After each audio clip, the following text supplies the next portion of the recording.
What is up, everybody? It is Alex from Heavy New York calling from Zoom again, and this time we are here with the Hunna. Great to be able to talk with you guys. Thanks for being here. Thanks for having us. Yeah, anytime, man, anytime. We got the brand new self-titled album coming out in exactly 1 week from today. For people who haven't heard this album yet, could the first two singles that you released, both Fugazi and Trash, also maybe a good representation of what this whole album will sound like, or is that just scratching the surface of what's to come? Um, yeah, I would probably say it's just scratching the surface, really. Um, yeah, this album's full of a lot of different characters and lots of different emotions and lots of different energies. So, um, yeah, I feel like the whole album is a real journey for whoever's going to listen to it. So, yeah, I think those are just a little taste of what's to come. Yeah. Mhm. What was the intention of this album? Like, was it kind of just picking up where you left off after I'd Rather Die Than Let You In, or was this almost kind of like a new beginning for the Hunna in a way? Yeah, definitely a new beginning for us. I mean, we've learned a lot over the years, recording and writing, and doing live shows. And obviously, we had lockdown, which gave us a long time to kind of just home in where we wanted the fourth record to go. And yeah, it ended up being like a kind of a refresh for us, and kind of going back to our roots and listening to our favorite sort of bands from the 90s and the noughties and stuff like that, and kind of just homing in on why we started a band. So for us, it was just the three of us sat in a room, like really just taking our time and having fun with it, and kind of, yeah, just writing stuff that we felt kind of was the new chapter for us. That's why we self-titled it. So yeah, it was a new beginning, and we really kind of found ourselves in this record, and it was just a really nice feeling to just kind of get back to basics, just the three of us writing in the room. Yeah, it's funny you mention that because every time a band like releases the self-titled album and it isn't the debut or like knowing that it's going to be their last album, I always feel like the self-titled in the middle of their catalog um, almost represents kind of like a change or a significant time period. Is it fair to say that after putting out 100 and Dare and then I'd Rather Die Than Let You In, would you feel that maybe with this self-titled that maybe you kind of like found your sound in a way and you kind of want to stick with what you have now, or can you see the Hana kind of like experimenting more in the future? I think I think we're all very open people, especially with music. Like we listen to music from all different paths and walks of life. So we're always open to anything really. But just obviously making sure that we always bring it back to what the hunter is. I think luckily with us we can kind of adapt and we can change things up like we did on the third record. That was quite a big departure from the first two records. But overall, it's still, it still has the Hunna sound and it's still a Hunna record as opposed to being something that's like completely separate for the band. Mhm. But on this record, we definitely, yeah, I think there's with COVID and everything, there's just been a lot going on and kind of just shut out a lot of outside noise and got back to this and why we do it and just having fun again. And we definitely feel like this is our strongest record so far, and I think it's definitely a flag in the ground and Excuse me. a look forward to the future. I think we'll definitely be taking this sound on, but Yeah. it's definitely going to develop even more. Who knows what's going to come. Mhm. Does it ever start off with a preconceived vision uh, of what you want a song or even an album to sound like, or is the songwriting process very much improvising and rolling the dice and kind of like letting things sort of fall into place on their own? Bit of both, really, isn't it? Like, I mean, Yeah. we come up with an idea, and then I think as soon as we have one idea, that I think all of us have got quite big imaginations, and obviously have done it for quite a while now. So I think when we hear, say, one guitar riff, we do start to picture a whole song, and then it's more about just experimenting to get it to where we can kind of picture it. But it's kind of, you just got to go with the flow as well. But at the same time, yeah, some of the ideas like just flew. Like once we got kind of halfway through the writing process, we had so many ideas. So we were like, writing a song and then another idea comes in the middle of that song. So it got quite crazy, but that's kind of a good thing that we've ended up more songs than made it on the album. And I think, yeah, just our sounds a bit lame, but like our juices were flowing, you know, when we were writing this album. And yeah, we just like could picture more and more and more, and like just amazing riffs came out and drum beats, and you know, even just writing the lyrics all together, it just came really natural in the end. And that's thanks to us listening to our favorite bands as well, and just kind of being inspired in the right way, not copying, but it like inspired to go and do our own sound and try and make a timeless record like all those guys, you know. And the fact, and I'd imagine with the making of every song or every album, it seems like more doors open up, especially when you're, you know, collaborating with artists such as Josh Dunn and Travis Barker. You know, I'd imagine that like with every single album that you create or every song you create, you probably discover new things about yourselves as well, right? Yeah, absolutely. I mean, I think like we've always had the mindset that, you know, from the very beginning up until now, there's always something that you can learn. And, you know, there are people that we've worked with in the past that we're still really good friends with and that we would work with in future. And there's some people that we've tried to work with and it just hasn't clicked and hasn't been right, you know. So it's just part of the journey, I guess. You know, you connect with people or you don't, and the ones that do, you know, they complement our sound and what we're doing really well. The person on this album obviously was Gil, our producer, and his team, but Charlie Simpson from Fight Star and Busted is on one of the tracks called Sick. So that was really dope for us. Hopefully we'll do some more work with him in the future. Mm-hmm. And you mentioned that there's a lot of emotions that go into this album as well. Does the emotion, or even a lyrical idea for that matter, have to be present before you put pen to paper on music? Do you have to feel certain emotion before you start writing, or does emotions and maybe ideas of what the song is describing come as you guys are laying down more riffs and more of a structure in a way? Yeah, it's kind of, again, like a bit of both. The song that like sometimes I will already have written some stuff or like an idea for something that I want to get out lyric wise, and then put that to music, and then once you build up the music a bit more, then you can put in melody ideas and then kind of piece the words and how to say things in the right way. I like doing it that way, but then also Trash is a good example because we had the song before the lyrics. Yeah, like a lot of the time we just like come up with a sick instrumental piece, or you know, it can just be a riff and then we can do drums and bass and like make a verse or just a chorus, and then again just like freestyle melodies, and then go away and piece all that together and then piece the words around that. So kind of a bit of everything really. I don't feel like we really have like one set way of doing it. I think like we're just all very creative people, and we just like, you know, this is why we do it. We just love making music, and you know, you can tell that on this record. I think when you listen to it, that we had a lot of fun and enjoyed making it.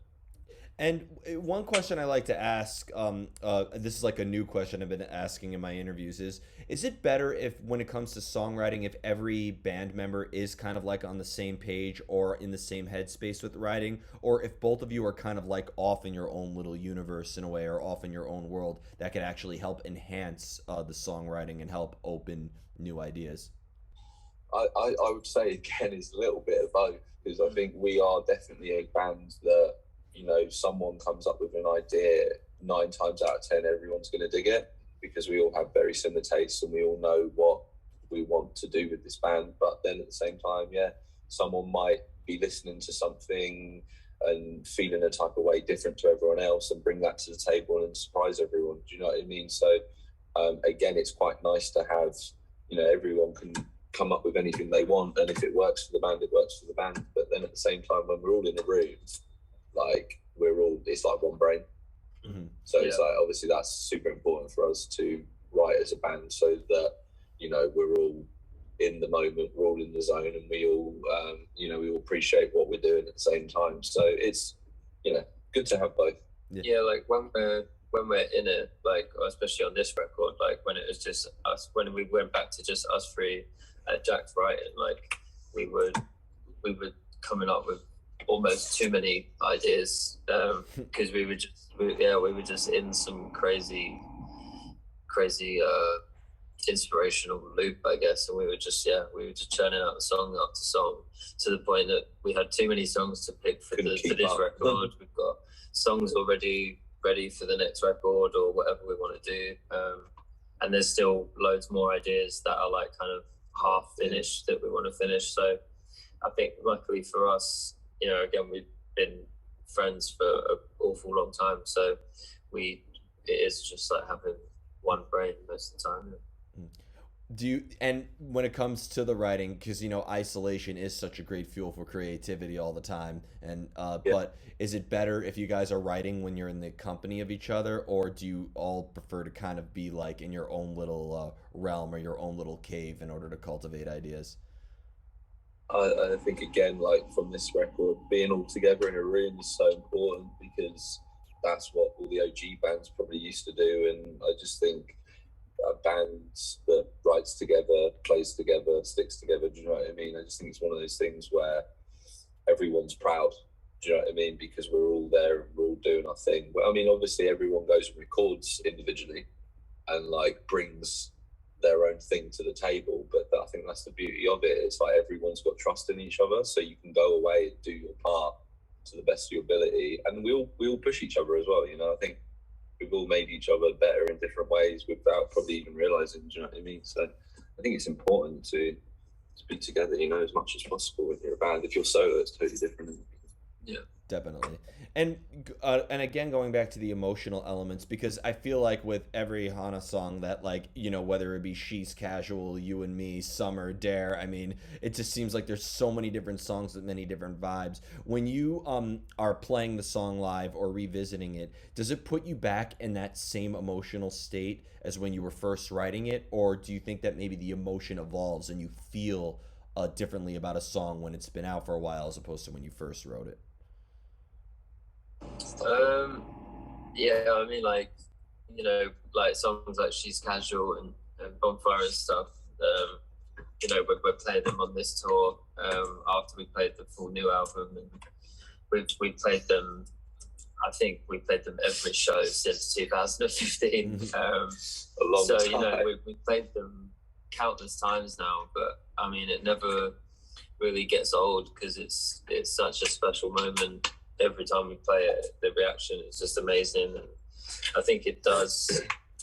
It kind of does a bit of both, really. Again, it does take you back to it's like sometimes we'll be playing it, and you'll get transported back to the garage that we did the demo of She's Casual in freezing cold Watford back home before the Hunna was even the Hunna, and then all the music videos and all the old music videos that we did. And so it definitely takes you back, but it also, at the same time, also kind of makes you feel very present as well, and grateful for what you're doing and what you've achieved, and they're still as popular as ever. Yeah. Which is wild.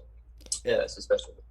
I've always wondered, like, when you present a song to the audience and it becomes an experience that's shared with your listeners, if that maybe, for lack of better words, alters the context of what that song particularly meant, because it now has people interpreting it differently or feeling differently about it. I feel like that with the different emotions that responds to the piece of art, that maybe the emotions that created it are also changed.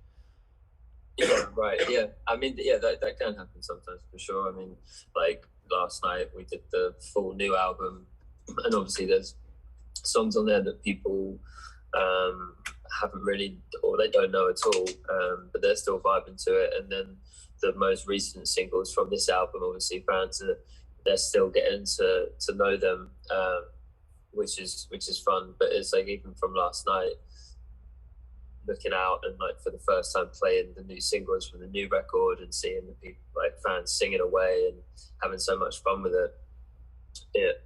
it does take you to a different place, and it does make you think about when you did the album and you recorded it, and now it kind of takes on its new sense of life when you give it to the fans. 100%. And is there at all, though, a similar energy that you put into your live presence as you do when you are songwriting? Or do you feel that playing live and songwriting are like two completely separate arts altogether and two different forms of expression? Yeah, I kind of feel like we don't really have like a middle ground. I don't think, like, we're kind of, yeah, like full throttle. Like when we're on stage, it's just pretty wild. We get very carried away, but it's, this is our dream. It's what we love doing, and we have the best time when we're on stage and when we're with our fans. And even in the songwriting aspect of it, and it's especially from Gil's side on the production, obviously he wants it to sound exactly as us, and even as us as individual players. So Jack on the drums, he wants it to sound exactly how Jack would. So Jack has to play as hard as he would on stage, and that was a big thing for this record, that we wanted it to have that organic live feel, because a lot rawer.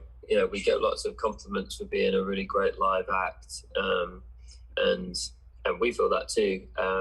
But we haven't felt that on the previous records. That live aspect has necessarily been brought out to the best of its ability on record. Yeah. Whereas with this, we feel like we've really captured kind of everything that the Hunna is at this point. Yeah. And even with that, we've still managed to turn it up like more than the album. Like it's the closest thing you've got to live, I think, for us on a record. But you come to a show and we're only 2 shows in on the tour, and already we're playing it. Like it feels like we've been playing it for a year or 2, which is quite crazy. Yeah. But we go so hard live that it definitely brings a new dimension to the record. 100%, I agree with you. I have yet to see the Hunna live. I hope that changes very soon. But but I was watching like videos and stuff, and I really think, like, I almost consider every album in your catalog to be almost like a live album, because you do capture that live presence. But when you're in like the studio, it is kind of like a very static and confined environment. There's a lot of expensive equipment there, so you can't exactly do any craziness in there. But like, does that at all make it is that almost kind of like an extra obstacle to like capture that live presence when you are in kind of like a more static and controlled environment in a way? It's not the easiest, is it? It's very, very detailed to record an album, and like the pressure's on when the red light's on. Do you know what I mean? But at the same time, I think the environment we were in for this record with Gil, and being at a really nice studio with like a chapel vibe, us as best friends, it's our 4th record, we've done it many times. I think we couldn't have felt more comfortable recording, and I think that's so important, because you don't want to be uptight and stressed out when you're recording, and I think that you can even hear on the record that we're all having the best time, and you can tell that we're relaxed and on the money, because if you're not going to be able to get that on record and capture like your best moments. So it is tough, but at the same time, it's who you work with and kind of how you feel about the music. The music was very, Ryan said it many times, in sort of is it replenishing? When it makes you feel cathartic. Yeah, it was like rejuvenating. Yeah, it was a bit catharsis, like, and we put everything into it. Gil and the guys put everything into it. Yeah.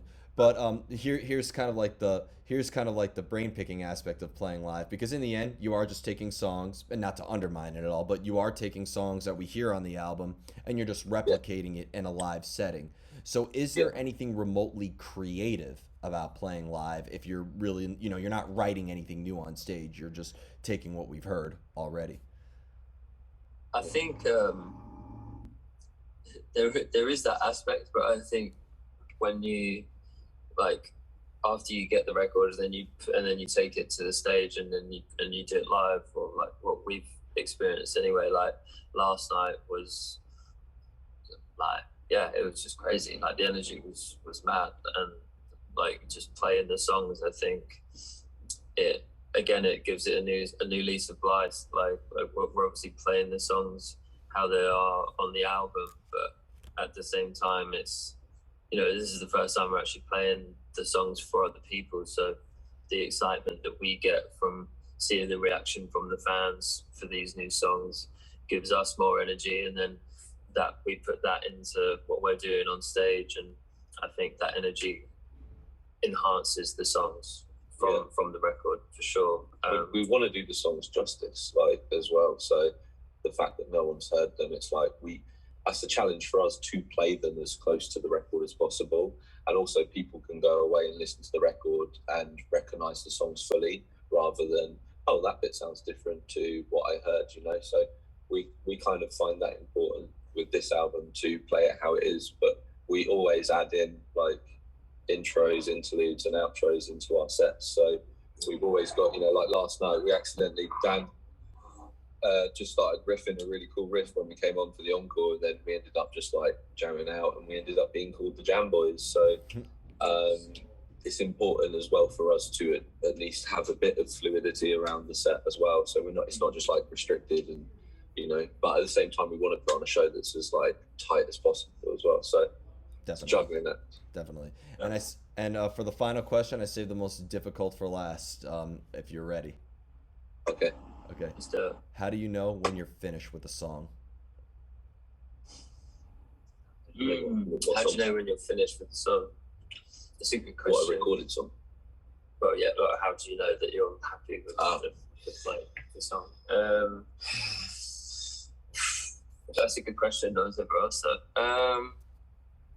I don't really know. Like when I will listen to a song, I mean, like Find a Way Out on this record is just one that I was pulling from my memory when we were in the studio, and when the strings got laid down on it, and then we listened to it.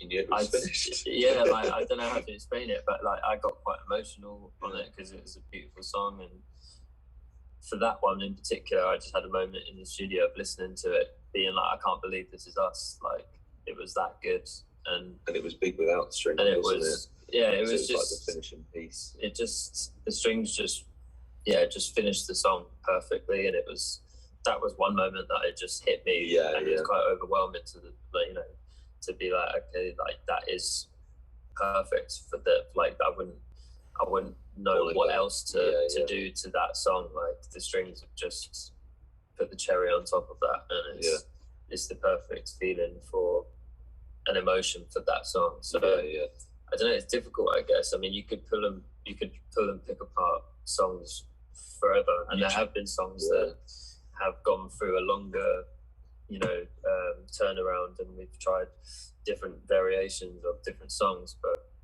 you have to get to a point where you go, this is the best it's going to be of this song, else you'll never release an album. Yeah, exactly. Yeah.